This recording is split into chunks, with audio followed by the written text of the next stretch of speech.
Syedaralun, jalan masuk ke dalam perkarangan Madrasah Sanawiyah Terpadu dan Madrasah Ibtidaiyah Terpadu serta Madrasah Aliyah Negeri 2 Kota Langsa yang berada di satu lingkungan hingga kini belum teraspal. Akibatnya, terutama selama musim mengering, kondisi jalan tersebut penuh debu yang berpotensi membahayakan kesehatan para siswa.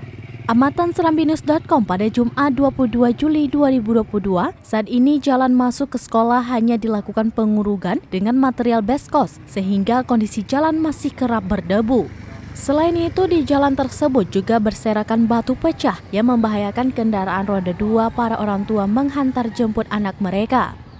Para orang tua siswa pun berharap agar pihak terkait, baik kantor Kementerian Agama ataupun pemerintah setempat segera melakukan pengaspalan jalan di lingkungan dua sekolah agama Islam terpadu tersebut.